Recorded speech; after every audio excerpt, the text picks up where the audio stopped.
My next guest is somebody that evidently is pretty well known because we had a good turnout, but I thought it was for Jim. He's been around a long time. But Elsa Boston has been around longer than that. Elsa's part of our American Legion Auxiliary here, and I asked her tonight how many years. She's been part of this place for 60 years. I don't know if there's anybody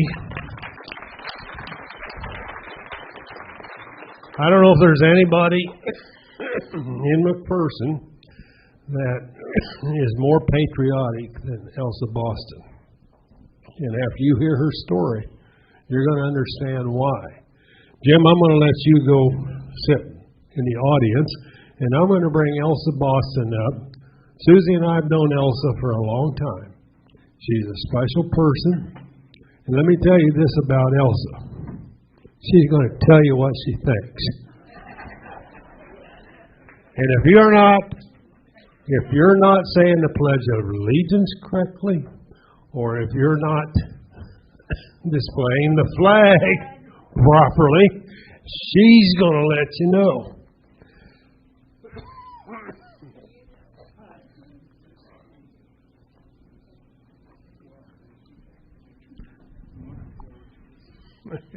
All right, ladies and gentlemen, I want to introduce Elsa Boston. Elsa, I'm going to give you a microphone. I want you to treat it like an ice cream cone, but I don't want you to lick it. Okay? I don't like ice cream. Oh, I'm sorry, but don't lick it. Okay? All right, Elsa Boston.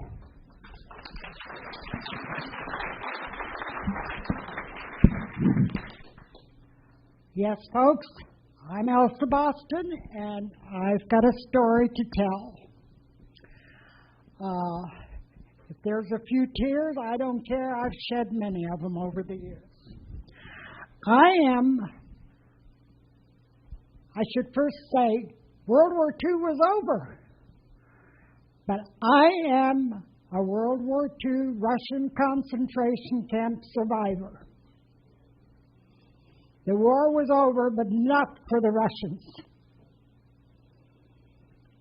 So I would like to share with you my story as I remember. My mother, we were blessed to have her live with us for several years, and the story I'm about to tell you was confirmed by her. Because for a long time, and I still suffer from terrible nightmares, and occasionally I still suffer from flashbacks. So let me tell you my story from the very beginning. I was born in the German state of Bessarabia, Fürstenfeld-Einz, to a loving Christian family where there was always music and singing. No, we did not have a radio, but my father was the wealthiest farmer in the village. My grandmother, his mom, lived with us. Dad's mom lived with us. She was my Omi, all my heart. My oldest brother, David, I'll tell you more about him in a little while. My mom, and we had several servants as well. Dad was a good man, a very good man, a very loving man. And I knew I was being loved. And yes, folks, I can remember back to the age of 2. And my mother would say, "Aber Elsa, du warst ja nur 2 Jahre alt." But Elsa, you were only 2 years old and you remember. And yes, folks, I still speak the language, read and write. I'm proud of my heritage, but I'm an American, number 1. We lived in Fürstenfeld, and there it was a custom. Rich or poor farmer, it didn't matter. The wife would work beside her husband in the field, in harvest, between harvest, We had livestock, we had horses, we had grain, we had vineyards. And yes, in the back of the house, down a slope, my favorite spot, Dad and our servants would go down there and make brick out of mud and straw.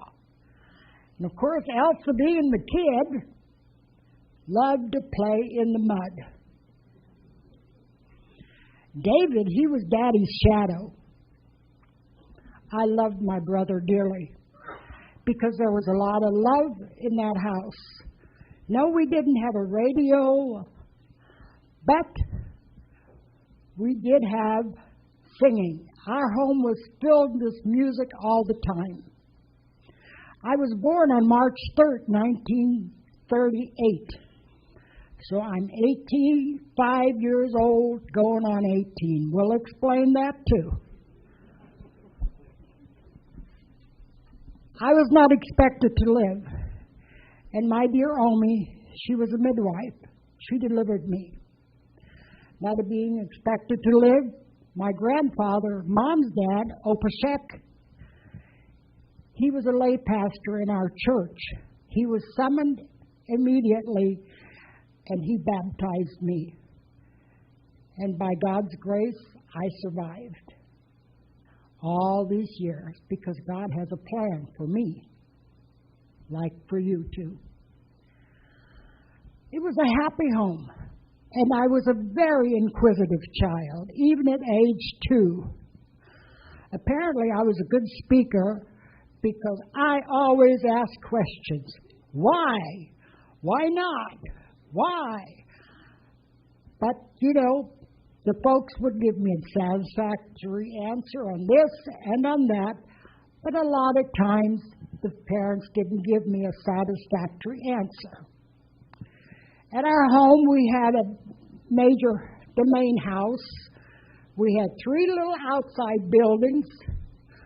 One was the wash house, one was the summer kitchen, and one was the smokehouse. Whenever we butchered, the smokehouse got all the good stuff in there, stored in big crocks between lard. Have you ever had lard with sugar on it? Hot damn, that's good.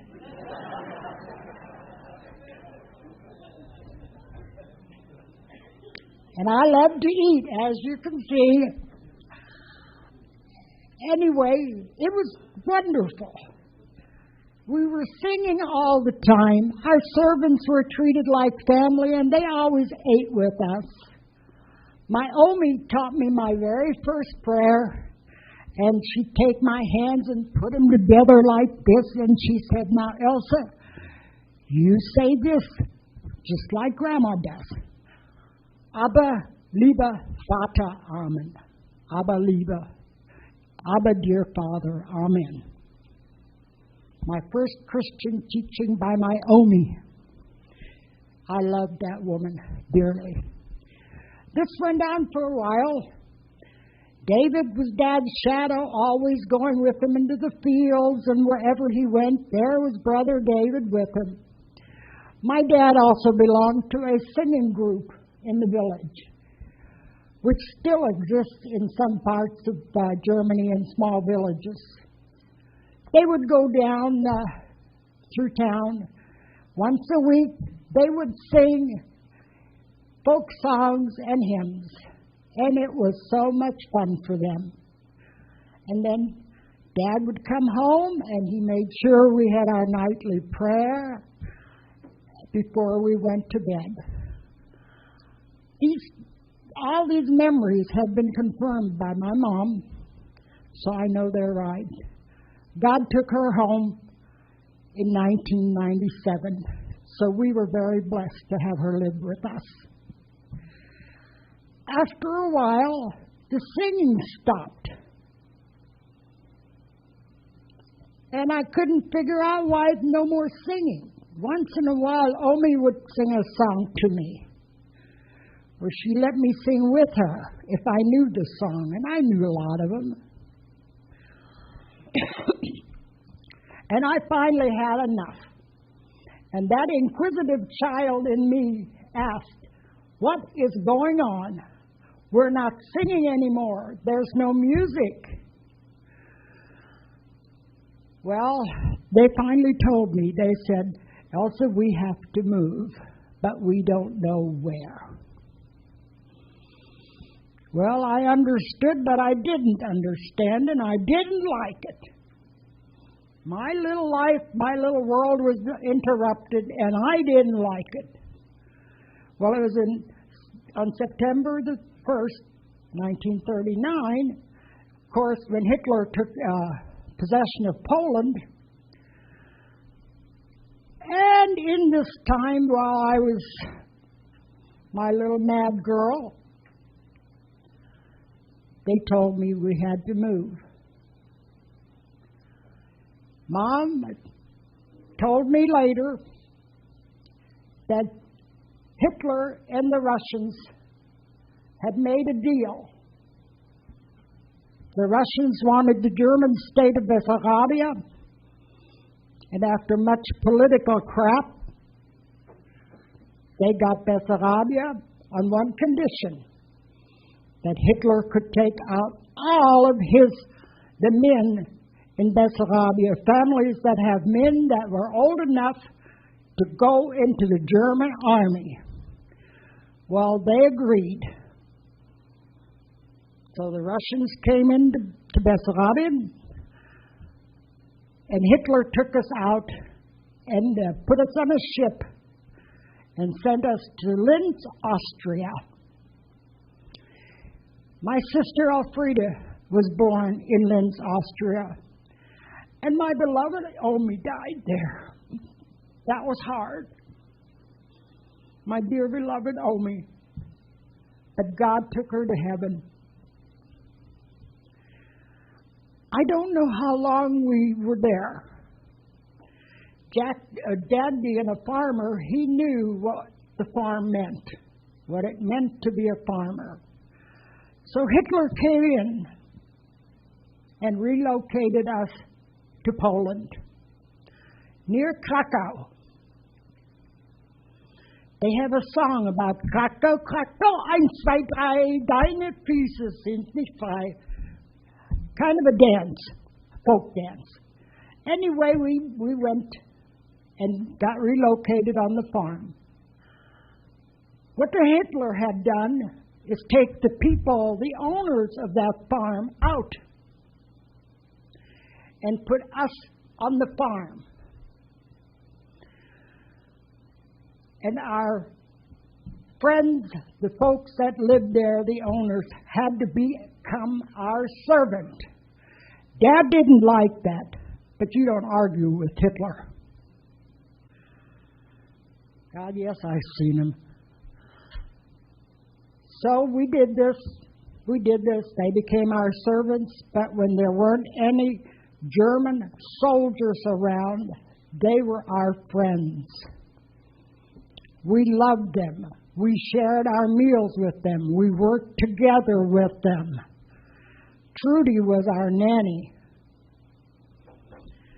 And we just had a wonderful time for the time being. Then winter came, and in the dead of the winter at night, I remember, because I woke up, because I remember Mom saying, "What are you doing out of bed?" Soldiers had come and taken Dad and put him in the German army. Today I think, why did they take my dad? He only had one eye. He lost one eye when he had measles as a baby. That didn't matter. Hitler wanted him, and off they went.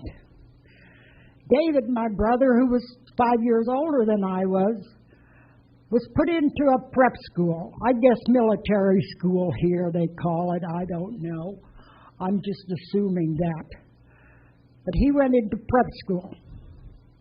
We kept working on the farm. I remember being taken into the field with the farm because I was a lively kid.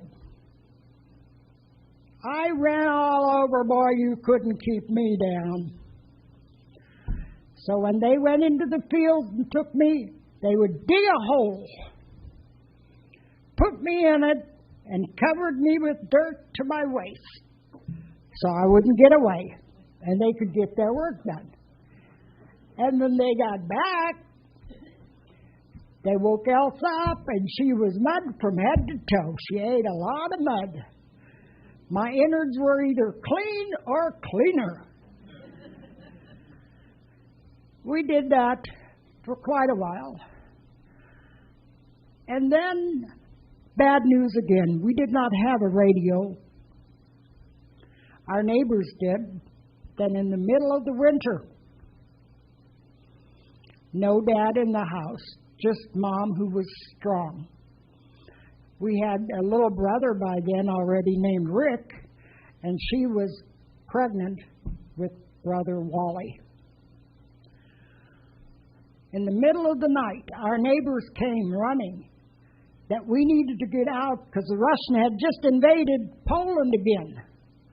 Here they came. They just wouldn't leave us alone. And our servants, our dear friends, they helped us get away. We had one of those big sleighs. That was our church buggy, like you would see in Holiday Inn in the movies. Anyway, Mom gathered all the business papers that she thought we would need, packed everything up, got everybody dressed, and our servants put us in the sleigh, covered us up with heavy blankets. And in Europe, if you've never been in Europe, the snow is pretty wet, pretty deep. The sled took off. The horses were on there. I think we had 4 horses pulling us. And we were off and en route, trying to get away from the Russians. We met other people in wagons and sleds, so we followed them. Kind of like the Old West. You have a big party, everybody going. Well, it wasn't a party for us, but a child thinks of it in happy terms most of the time. We went, and we finally came to a place where we saw a large farm where they had a little house and a main house and big barns. So we pulled off there. Everybody that could went up there, and everybody got out and went into this first house for shelter. The grenades were flying everywhere. The bombs were going off. The shooting was going everywhere. And one of the grenades hit the house. It caught on fire. Well, Elsa, and it doesn't like shoes. She doesn't like shoes today either. But she's got Velcro on, so they can't come off too easy. And I took my shoes off. And my sister followed suit.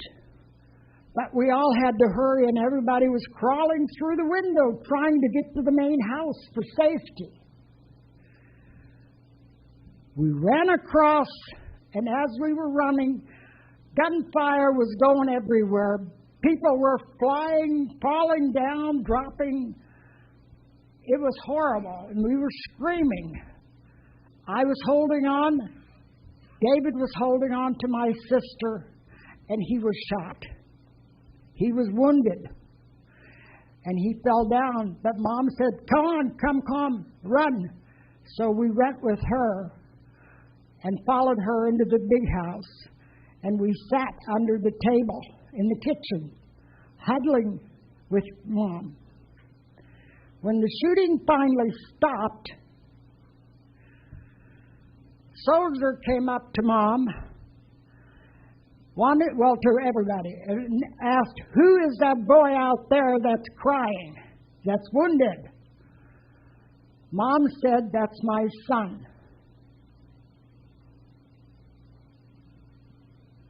He took us, made us go out with him, me barefoot in the snow, and Elfrida as well.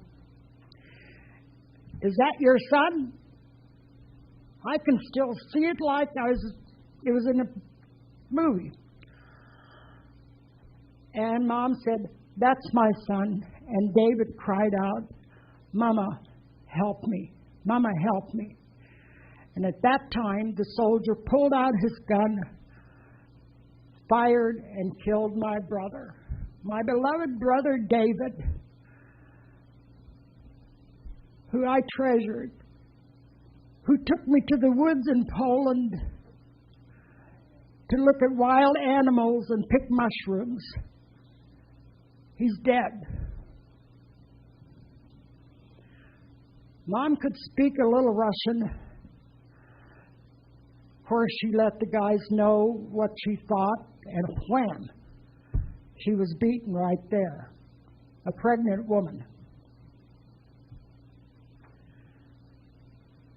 We went into the main house again, and a soldier, officer I guess would be, came in and said, get these people all lined up and to the back of the house for the execution. You know, even at age 2, you grow up in a hurry. Age 3, you grow up in a hurry, emotionally and mentally, and it stays with you. But you grow up fast. We all were ready, lined up, back of the house. Then another officer comes in and says, stop. These people are going to prison camp. We're going to march them to the prison camp. There were men in the group, teenage boys, young men, middle-aged men, and an old blind man. They took these men and loaded them on a truck and took them to Siberia, never to be heard from again. So I thank God, not that I don't miss my brother even today. They took them to Siberia, but my brother was now in heaven. That was a comfort. We were inside for quite a while. A soldier came out. He went outside with another one. Because we had no shoes, they stripped the dead people of their boots, came in, had rags with them. They wrapped them around my feet and around my sister's feet and put those old, oversized boots on us. And we were lined up to march. That started, I think, my big nightmare. Because when we were marching through the woods, there were dead bodies everywhere. The thing that got me the worst, the most heart-wrenching thing, there was a white baby buggy, one of those wicker baby buggies that you see in Europe a lot. In it was a dead baby and 2 people laying beside. I am sure that was their parents. I don't know. I'm assuming. All the way through the woods we went, and I don't know how long, but there were dead bodies everywhere. And the Russians just kept singing and acting stupid, the soldiers. Probably had a little bit too much vodka, but they were alert. And they took us, I don't know how long it took, but they took us to prison camp. This prison camp was a converted estate. I always thought a concentration camp would be barbed wires outside in the field with a hut maybe where you could get shelter from the sun and heat, what have you. No, this was a converted estate. And I do not remember how long we marched. And we were there by evening. in the snow, in the cold. It was horrible. Our bed for the night, our hotel room, if you will,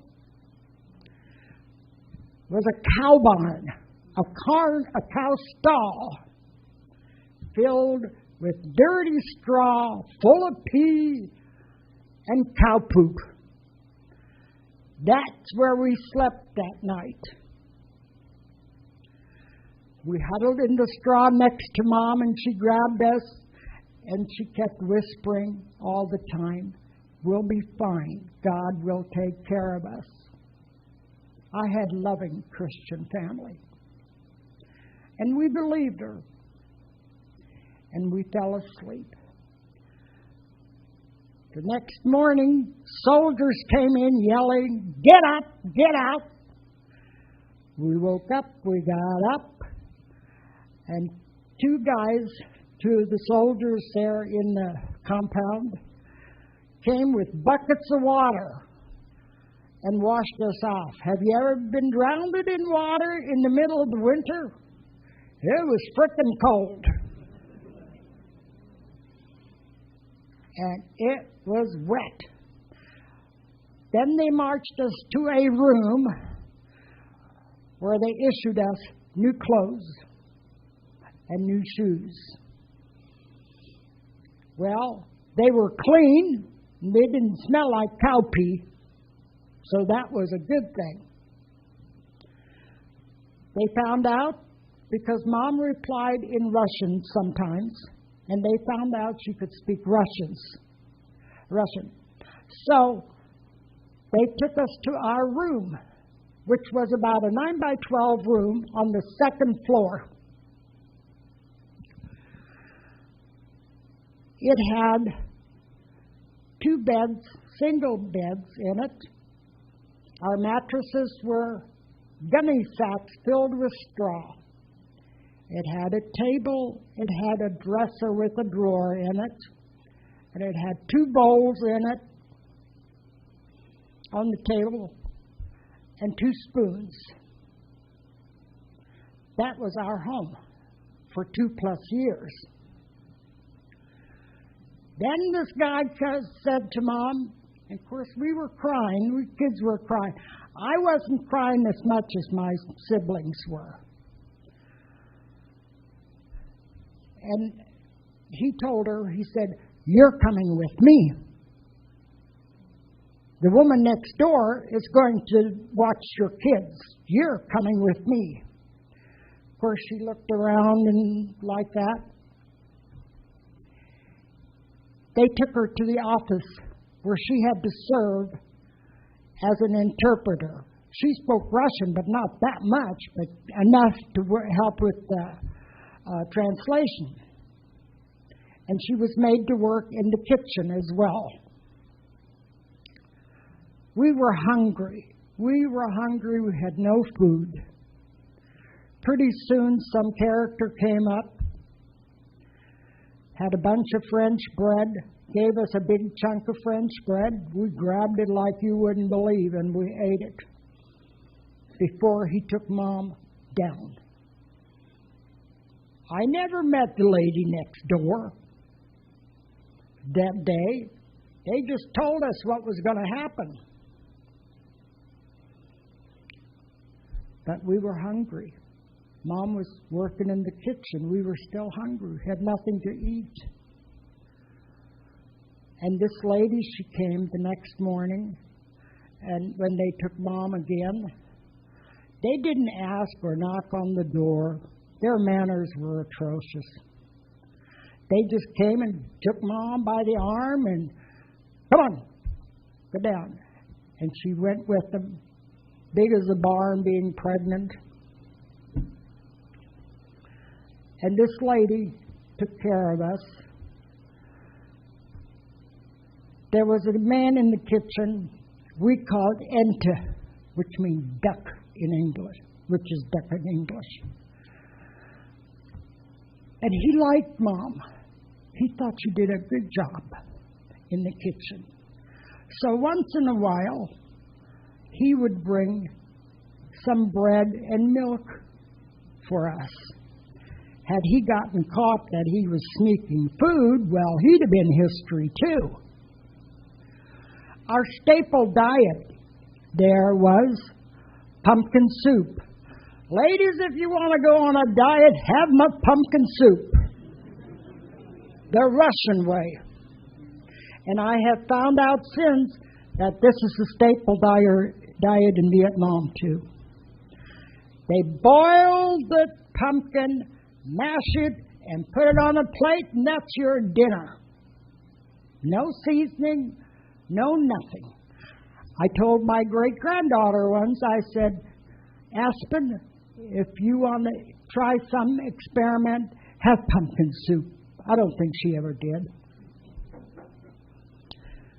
But it filled our belly because we were hungry. Once in a while, they would give us a piece of bread to go with it. Not very often. The milk that the Enta brought, he was about as round as he was tall, and he waddled like a duck, you know. But that milk, Mom took to our neighbor across the hall. They had a daughter who was very sick. And so Mom gave her the milk that was meant for us. My mom had a heart. She had a heart. Beautiful person, inside and out. We got to play outside. But in the courtyard, when we were taken prisoner, they had these round vats, cement vats. And they were lined. Russians love certain foods. And these vats were filled with pickled green tomatoes. Russians love that. Mom helped with that. She would argue with the guy that made her work, but there was always a guard there. There was a guard, there was guards everywhere you went. They even watched us in the yard. And sometimes I got kind of smarty. Wham, wham, wham. I had more like that, like in the back of the head. I was hit more often than you care to count. Mom was tired. And she argued with the guy. And he beat her up. I've seen Mom beaten several times, black and blue. But she was a strong woman and she didn't give up. And he beat her. She hit back. And he stabbed her right here in the wrist.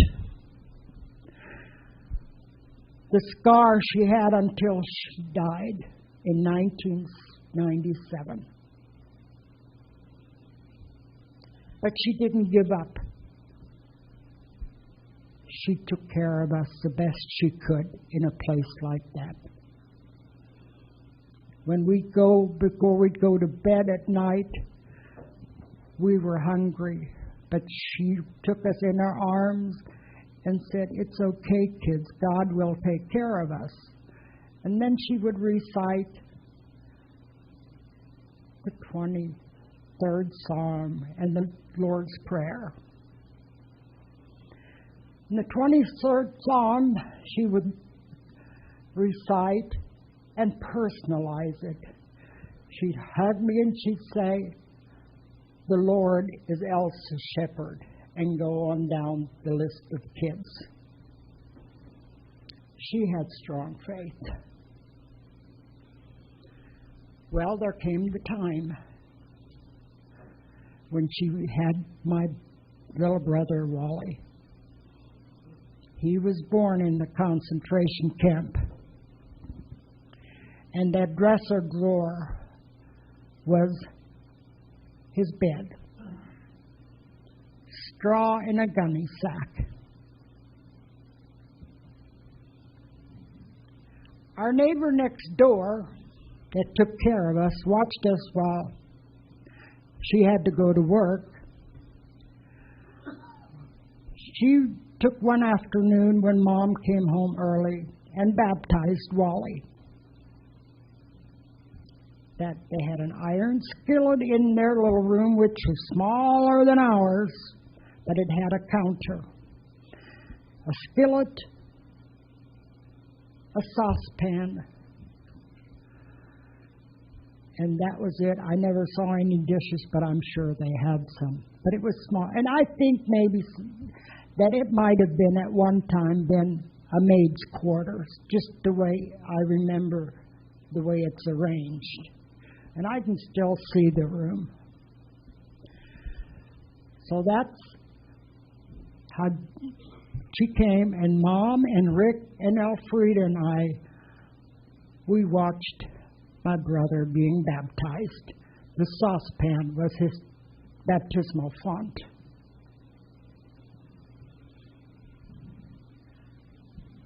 It was bad time. I witnessed a lot of beatings out in the courtyard. I witnessed a lot of shooting. There were people there, men prisoners, if they'd go out there and argue and what have you. Out came that gun and you were gone. I witnessed hangings too. That's not very pretty. None of it is pretty. But my thoughts went back to different places in my mind that kind of relaxed me to think of something different. And I thought back to Poland when we were captured and how the guys, after they took us prisoner, burned our possessions that was in the barn and all the livestock or the horses that were in that barn. Can you imagine an animal as big as a horse being burned alive? It was horrible. And I remembered on the farm in Poland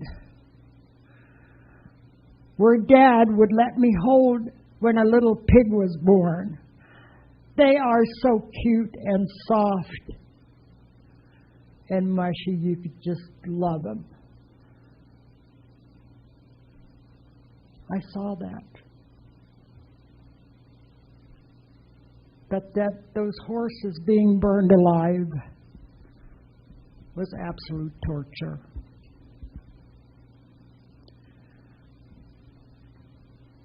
It was sad that these things happened in life. But Russians have no scruples. They don't care what they do. They are hateful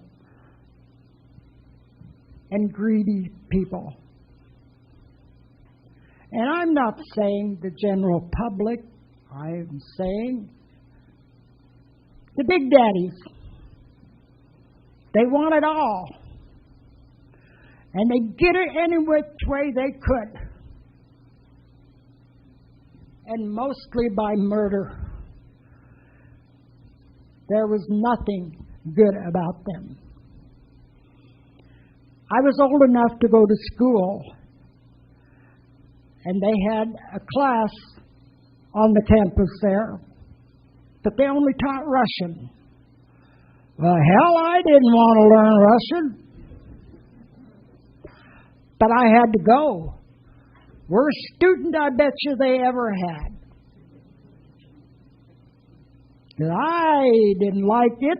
I didn't like the people that took us prisoners. And I didn't like all the beatings and killings that I had to witness as a child. No wonder I have nightmares and I have flashbacks. This didn't start really until after I was married the first time and the children, and I was a mother and raised children, and as they grew up, I was too busy to think about anything except trying to learn how to be a mom and raise my children the best of my ability. In the camp, back to them, Russians loved to drink. And in the building where we were, which was the main house, they had a dance hall, which was kind of traditional in Europe. Big estate, they always had a dance hall. And how this happened, I will never figure out, but I am so grateful it did. The Russians loved to party. And they danced and they drank till they were blue in the face. And they didn't care what was going on. That was the only time that we were there. I'm sure they had guards outside. That the guards weren't running around inside. They drank and partied. And during a period of time, there were prisoners there that somehow managed to steal wire and cable. And they must have been very talented in their vocation in the past. They were able to hook us up to Radio Free Europe and the Red Cross. Of course, our father, he was looking for us because the war was over for them, not for us. They built this radio, and I remember it was 1946, late. Dad found us. And in the middle of the night,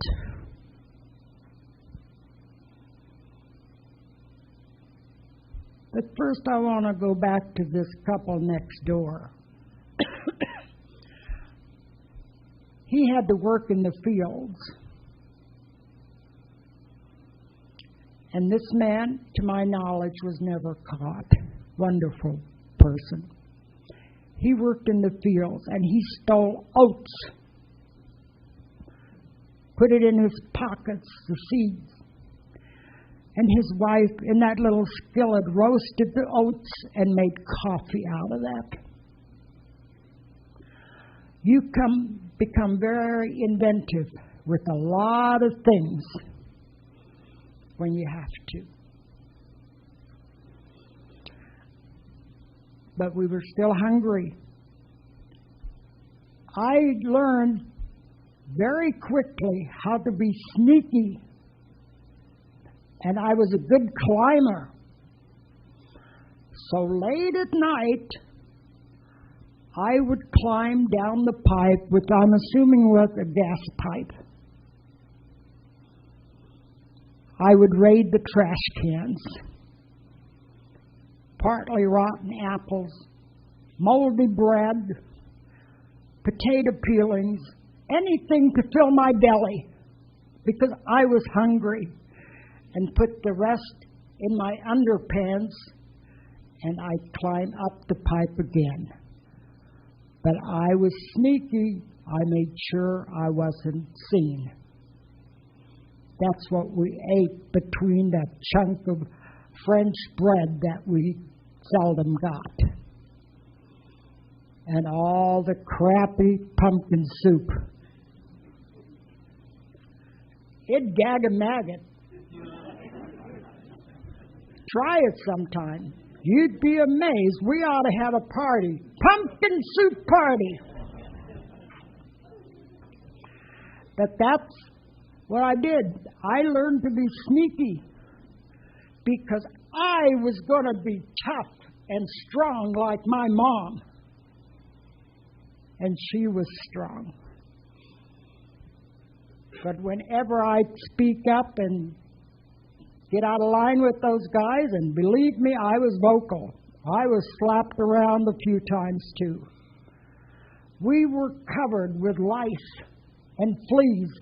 Can you imagine all the flea bites on your body? Looked like a brown Christmas tree, just like that. We had them. We had them bad. My sister had it worse of all. They did have a barber on campus, believe it or not.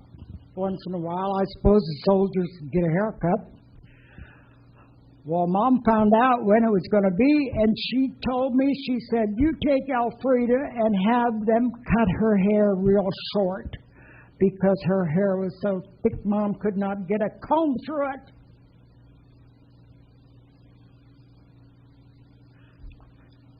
I never disobeyed my parents. Never. Ever. So I took Elfrida down and told the guy, shave her head. And he did. That's the one time I did not get in trouble at home, but trust me, I got in trouble with a lot of things that I did that I probably shouldn't have. But by golly, I was going to be strong like my mom. She was our strength, and she was going to pass it on to me. But I didn't get in trouble that day. I did get in trouble a lot of times because before we were captured, when Hitler came to Krakow, you had to go and listen to his speeches. I was little, but oh God, I didn't like him. He was so ugly, his pitted face, and that stupid little mustache they had like that.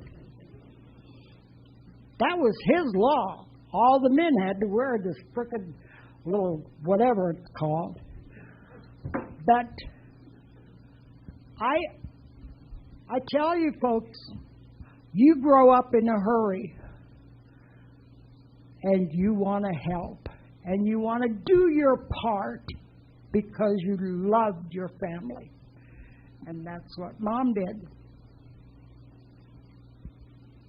After Dad found us, he made a point to come and save us. Back then, you know, ladies' stockings were popular. The ones that had the seam in the back. I'm sure you all remember that. Dad stocked up on ladies' stockings and cigarettes. And when he found where we were, having been in the Army, and he only had the one eye, he knew what he was doing. He found his family. So he came, driving the guards with ladies' stockings and cigarettes. And when he found us, he loaded us up for a nice walk. We all obeyed our parents. We never talked back. When they said something, it was a rule, and that's it. No ands, ifs, or buts. You don't talk back. And he told Mom and us, we have to be quiet, even the little baby. We got to keep him quiet. And so we were able to get to the gate.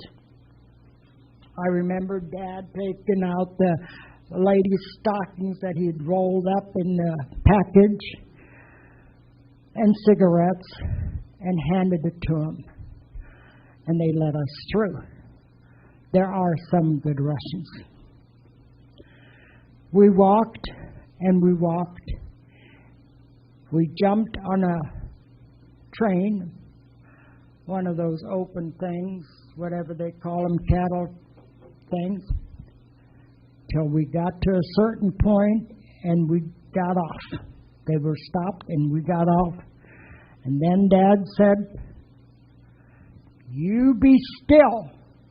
Don't say a word, because it's going to be life or death. We were at the border to the West Zone,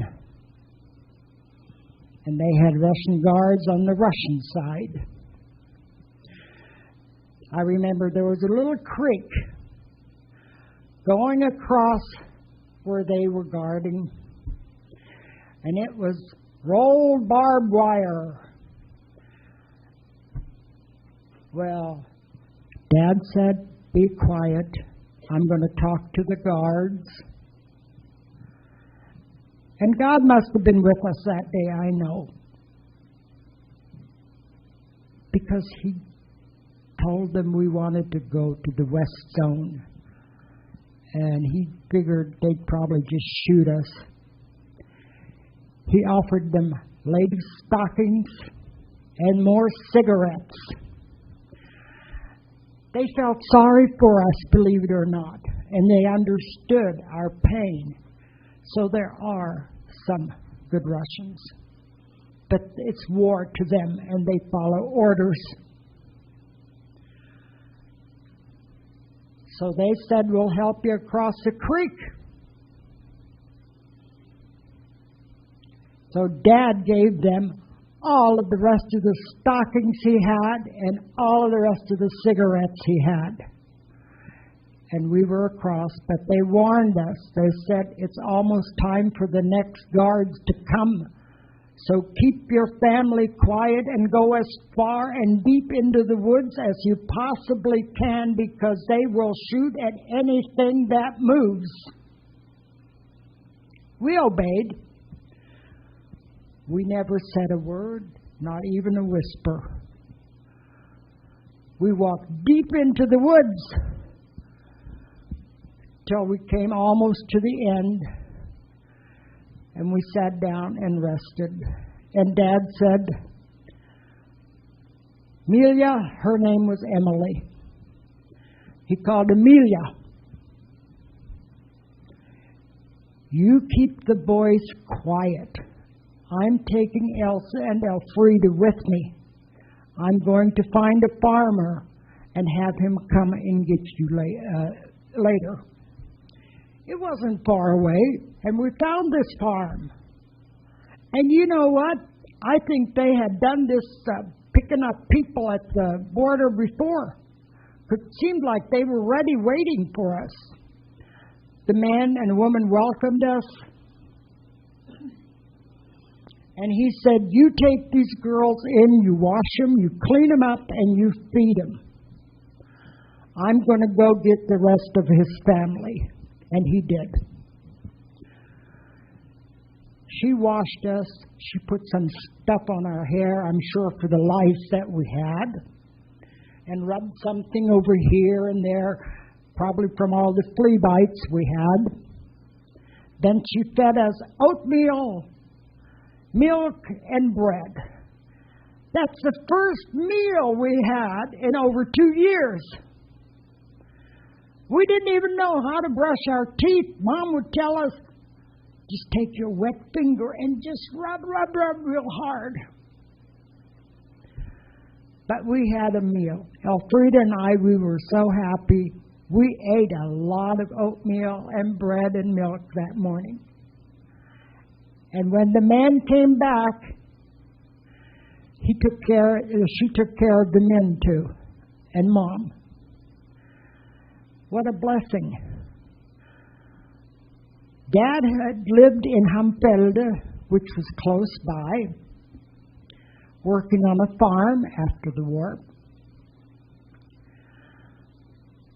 And this man, don't know their name. I'm not good with names anyway.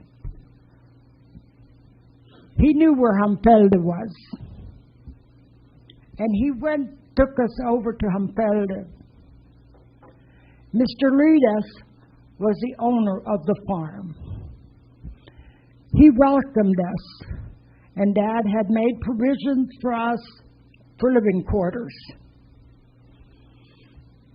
It was a thatched roof, kind of an apartment. There were 2 apartments here and 2 apartments on the other side. Cement floors, but we had 2 bedrooms and a kitchen and a living room. The living room we made into another bedroom because we had enough kids. We were free, folks. We were finally free. You have no idea, even to me, what freedom meant. And I understood it even then, because we suffered and we were tortured for 2+ years. We settled in and made our home there. I went to school, and I loved school, and I still love school. We would walk, rain, shine, or snow, 6 kilometers every Sunday to church. That was just part of the day. Mom got pregnant with my youngest brother, Ewald. They call him EJ. He lives in Craig, Colorado. He owned an insurance firm for 40+ years. He and I are just alike. We don't take no guff from nobody. We say it like it is. If you don't like it, that's your loss. And he is wonderful. It's a journey. It's a journey. And yes, I keep a daily journal. Well, we got to New York on November the 4th, 1951. Dad had gone to Otislow, which was the county seat, and they were advertising, people want to go to different countries, immigrate. And Dad thought, well, might as well sign up to go to America. We had heard a lot about America in school. But when he came home, he says, you know, Amelia, we're not going to get to go there. Because he learned that our neighbor, they had 2 sons, and they refused to serve in the military if they were selected to go to America. Yeah! Leave them home, by God. So anyway, I went to school. I was a good student, and I loved just to be there, just being with people. I've always been very outgoing and stuff, but school was kind of hard. And I had this frickin' classmate. Some of you, well, you're not anywhere close my age, had the school desk like about this long. Here was a kid, there was a kid, and there was a kid, and here was the inkwell. Yep, bet you're ahead of me what I did. I had this classmate. Oh, good Lord. She was a pain where an aspirin don't help. Her mother was a teacher in another school. And she thought she was better than everybody else. And she kept rubbing it in. And boy, did Elsa get tired of that. So one day when she was going on, I just took that long blonde pigtail and gave it some color. Nice and blue. Boy, did I get in trouble from the teacher and at home. And the teacher always said, hold out your hand, Elsa. Have you ever been smacked on the hand with a violin stick, the resin thing? Hot damn, that hurts. I got it. When I got home, I got it again. But, you know, it was worth every bit of it because she quit bragging. I don't know whatever happened to Helga. I really don't care. I hope she's happy.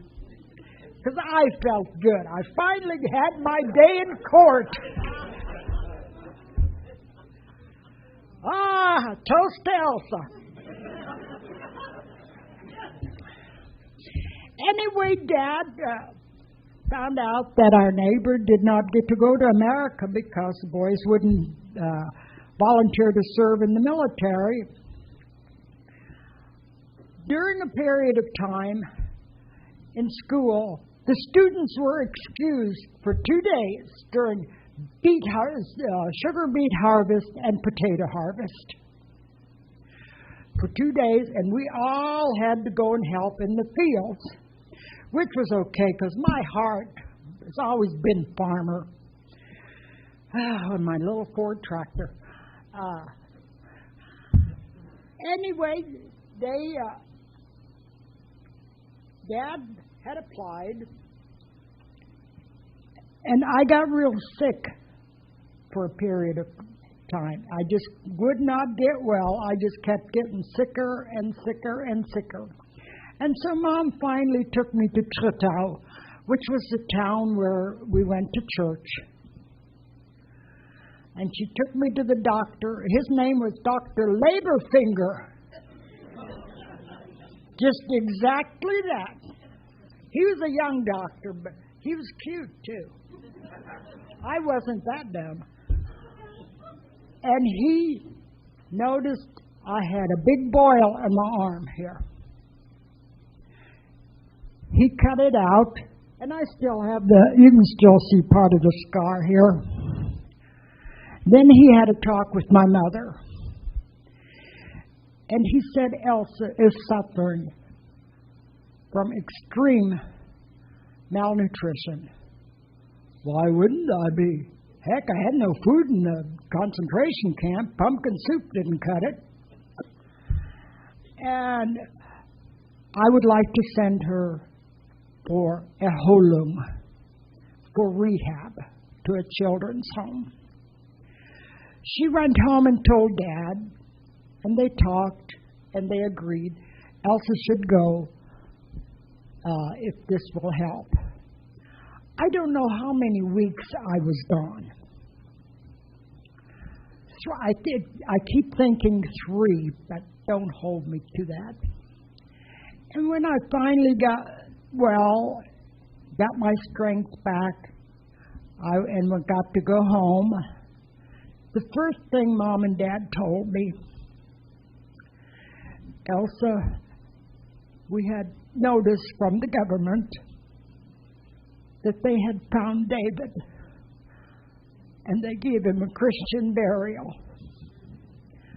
Well, folks, yes, might have been a Christian burial, but I'm sure it was a mass grave, because there were so many hundreds of dead people in that little woods that there's no way they could have buried them individually. We all had dinner.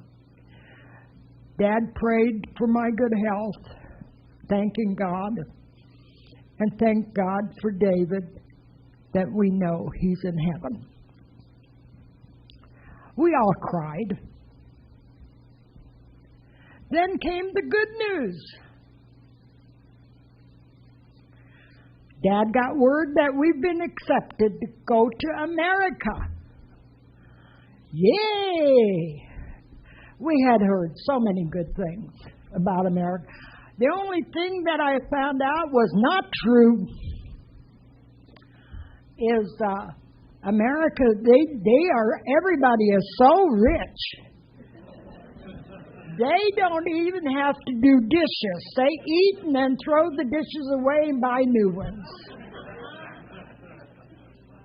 I've washed a lot of dishes, so that's a bunch of crock. Anyway, we were sent in August to Bremen, where there was the embassy. We were sent there for 6 weeks. We had to study, we were interrogated, we were fumigated, and everything you can think of before we got the final acceptance to come to America. Good news, ever such good news. We had to go to school. And I have proof. Here's my stempel card. What did I do with my stempel card? There. Oh, here's my... Isn't that the cutest thing you ever did see? Anyway, we had to go to classes. We had to go to... And every time you went to class, your card was stamped. I don't remember how many stamps are on here. You can't count them because they stamped over and over and over and over. But that we had to do that. Then we had to go, of all things, to baseball games that the American Embassy office staff had during their lunch hour. In case you didn't know, I'm addicted to sports. And maybe that's where it started. I don't know statistics or all of that. I just like the excitement. And I love my sports. And we did that. Then we got ready to come to America. There was, in this camp, there was a couple from Ukraine. No, they weren't prisoners of war or anything. They just came to America because they wanted a better life. There was no work after Second World War, even in Ukraine. He was a widower. He had 3 children, 2 daughters and a son. And he met a lady, and she was a widow. She had a son. Anyway, we became friends. And we got to go, oh, where is that thing at? I do have some notes here. Yeah. We got loaded onto a ship. That was cold. You better believe that was cold.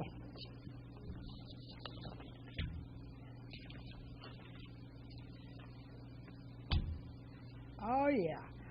Then we got loaded onto a converted Navy vessel. It was the SS General M.B. Stewart. If any of you have served on that, hold up your hand. It has since been decommissioned and demolished. Would you believe it or not, my husband and I, my dear George, we belong to the German-American Club in Salina. We had a friend there, Jack and Leela Bigley from Smolin. And when they heard about this, Jack said, "Well, George, I served on that vessel. Small world." That was wonderful. Anyway, we landed at Ellis Island, November the 4th, foggy, thicker than pea soup. You know, if you've ever been to Ellis Island, right here's the Statue of Liberty and here's Ellis Island. We could not even see the Statue of Liberty. We have since, because it was too foggy. The problem was we had no sponsor. The Church World Service of America sponsored the ship to New York, and part of the sponsors was the Mennonite Church. Pastor Dick was the pastor at the Eden Mennonite Church in Moundridge. So he was one of the workers in that program. We landed. We had no sponsors for 2 days. Then, with his help, they found us sponsors that would take both families in Milton, Illinois. A huge farm. When I say huge, I think it makes Texas look like peanuts. It was huge. We waited at the train station in New York for 2 days. Nita Hebert's daughter, Mr. Hebert's daughter, and I became friends. And the folks let us walk around, within eyesight at the station. And so we found this little building. This upper looked like a phone booth. We were curious. We went in there. Oh, it's a camera thing. So we sat down and had our picture taken. I think it cost Dad a whole dime to get us out of that door. Then we kept seeing this funny thing that went up. There were steps. They were steps. It went up and back and up and back, and we didn't know what it was. And there was this man of color, an older gentleman, and I think he could speak German. I don't know. He went up because he was watching us watch these steps going funny. And so he went to the folks and said something to them, and Dad says, okay. So he took Nita and I up on these escalators. Hot damn! You know how much fun that is to run, stand, and the stairs take you up and you don't have to walk. Anyway, we got that done. Then we were loaded on a train. We went to St. Louis, where Mr. and Mrs. Scott from Milton, Illinois, picked us up. That was another life, let me tell you. They had this huge farm. Holy moly, it was big. Of course, we were hungry. We were always hungry because we hadn't eaten like in 2 years, except once. And they picked us up, and Mrs. Hebert, she was pregnant at the time. I think about 7 months long. They took us to Milton, to the farmhouse, and all we heard about America, beautiful, lots of rich people, food, and all of that. We got there in the middle, close after lunchtime. Guess what we had for lunch? Bologna sandwiches and milk. Mrs. Hebert was livid. Well, we didn't care. I didn't care. The kids didn't care. We were hungry. So we ate. And, of course, Dad had the table prayer, and then we ate, and then we thanked them the best we could with our... Dad would always, thank you, danke, danke, always shake hands and say thank you. And Mrs. Hebert was angry. Not very good public relation, lady. She thought she could speak English. Grandma Scott, as we called her. In Europe, you are never allowed to call an elder by their first name. Even to this day, in most villages, I have second cousins. They had to call me Aunt Elsa until I gave them permission to call me Elsa. But anyway, she thought she could speak English. And she gave Scott a piece of her mind. Whether it was correct or not, I don't know. But Grandma Scott did not like her. Sad to say, she didn't. She ushered the children into the living room by the television. They had one. It was black and white. Gee, 51, what would you have other than black TV? You're lucky to have that. We got to see Mickey Mouse cartoon. And they were singing this little white duck swimming in the water, little white duck doing what he oughter. I just love that song. So cute. And we had fun. And the adults, they were visiting in the living room. Then Grandpa Scott, he took the men folks and took them all around the farm in the car, and their son Bill, Uncle Bill we called him, went with the other car and took them around and showed them around what the work would be and this would be and that. Of course, they assigned Dad the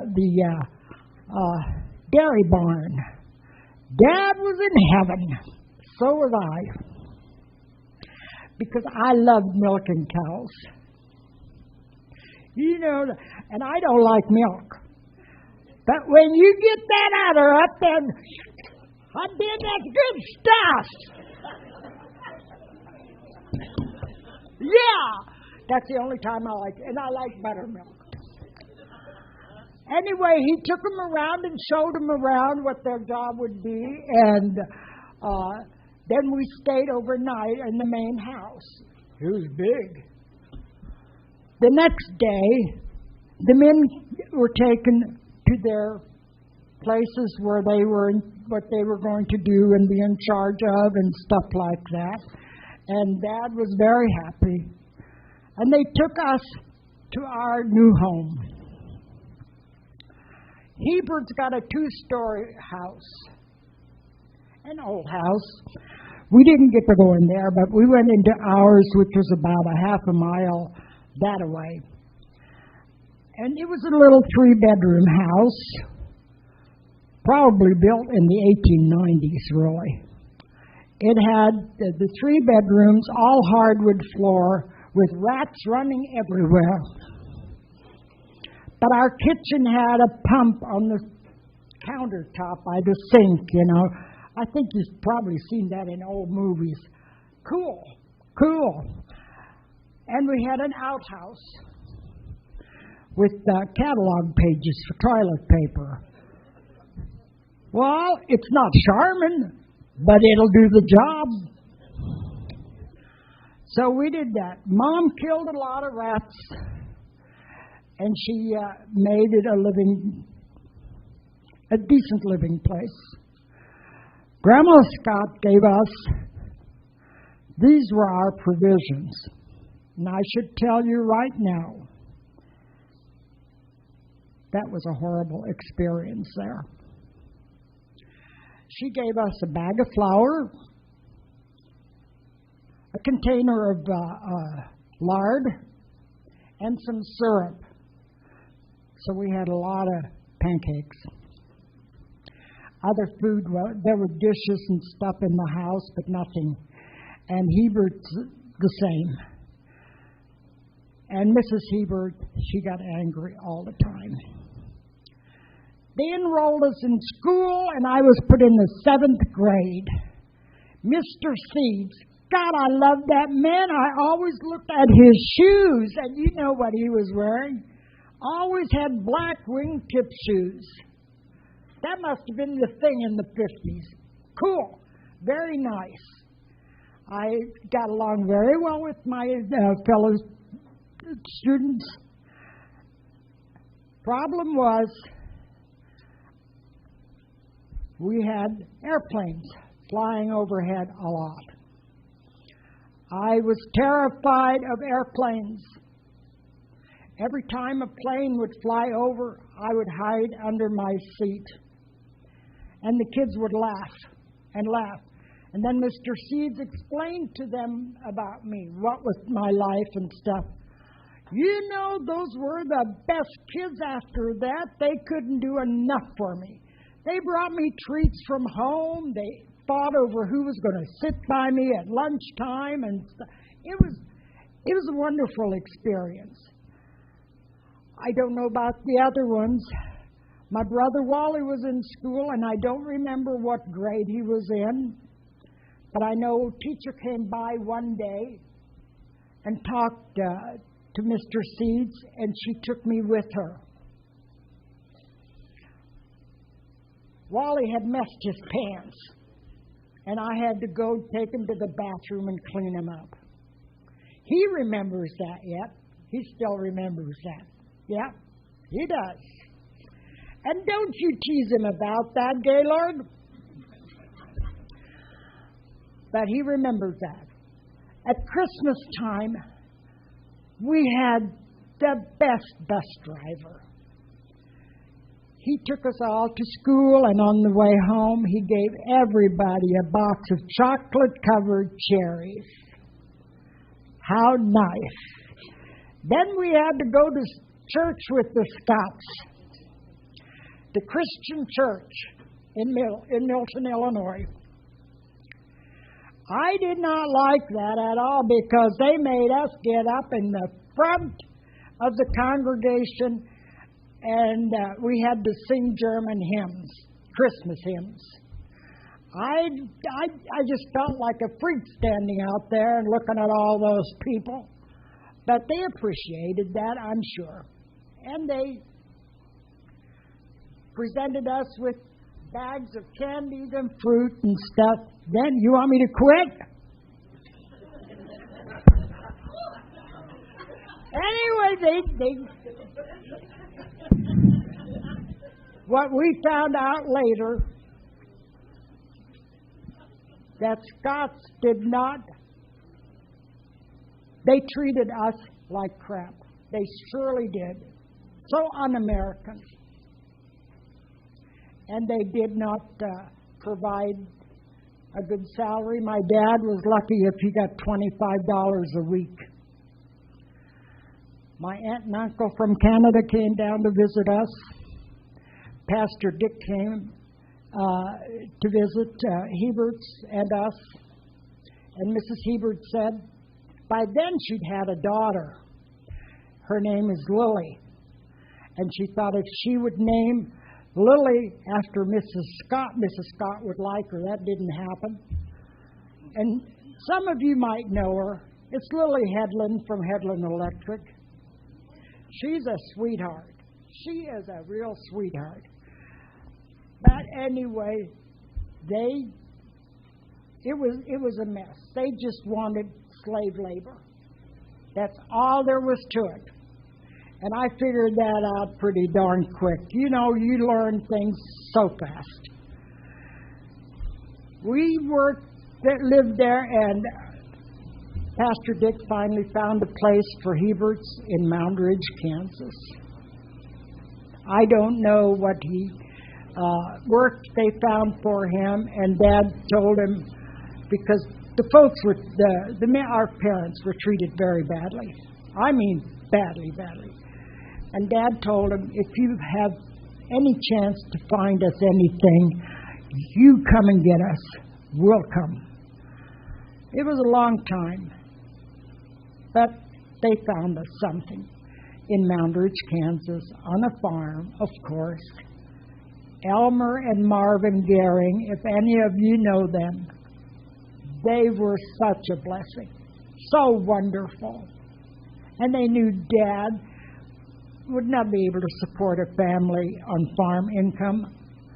So they helped him get another job on the railroad, which Dad quit after a while because he was away from his family too much. So I'm going to slow down. I'm going to come to an end pretty quick, just on general principle, because you got to get your beauty sleep. Anyway, to make a long story short, we wound up in McPherson. Then Dad had quit the job at the railroad, and he found a job at Concrete Product in McPherson. Chet Anderson was the owner and his brothers. Wonderful people, wonderful people. Chet was so impressed with my dad's work. My dad, when he died suddenly at age 58, Chet paid for all of the funeral service and even got Mom's crypt, paid for Mom's crypt ahead of time. I am so blessed, folks. I am so blessed. I've been through hell and back twice. I won't tell you anything about my first marriage, but it was hell. Don't you let your kids marry a daddy or a mama baby. Kill them first. I went through hell. Don't do that. But I know it's hot damn, it's 9 o'clock almost. And I don't drive after dark. Boy, man. So, but folks, my life has been a hell on earth more than once. But by God's grace and by His blessings, I am here tonight. And I would like to talk more, but we don't have time. But I would like to read to you a special poem. I'm not a reader unless it's history or science or the Bible. But this was a poem written by my favorite author, Helen Steiner Rice. So please listen, take it to heart. And if I have made a positive difference in any one of your lives tonight, I will have done my part. It says, God bless America. America the beautiful, may it always stay that way. But to keep Old Glory flying, there's a price that we must pay. For everything worth having demands work and sacrifice. And freedom is a gift from God that commands the highest price. For all our wealth and progress are as worthless as can be, without the faith that made us great and kept our country free. Nor can our nation hope to live unto itself alone, for the problems of our neighbors must today become our own. And while it's hard to understand the complexities of war, each one of us must realize that we are fighting for the principles of freedom and the decency of man. And as a Christian nation, we're committed to God's plan. And as a land of liberty and a great God-fearing nation, we must protect our honor and fulfill our obligation. So in these times of crisis, let us offer no resistance in giving help to those who need our strength and our assistance. And the stars and stripes forever will remain a symbol of a rich and mighty nation built on faith and truth and love.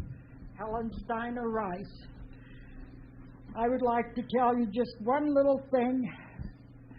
We had another tragedy in our family in July of 2021. I lost an entire family when a dam broke in Europe. It came down through Belgium, France, and Germany. The little town of Duisburg, I lost an entire family, all my cousins on my dad's side. So there is no more bunks alive.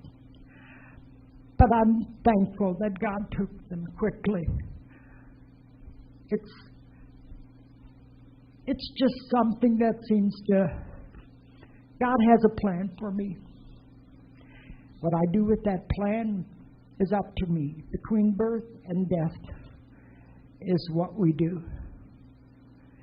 And I hope and wish you all well, and God's blessings always. This is a good Lutheran.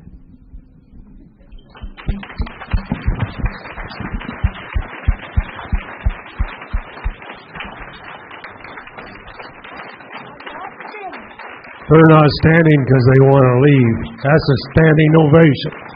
Thank you, thank you, thank you. And I'll bet there's a rest of the story. If I was Paul Harvey, there's another 30 minutes, but we're not going to do it tonight. You've had your time for tonight, but I've got an opening in August.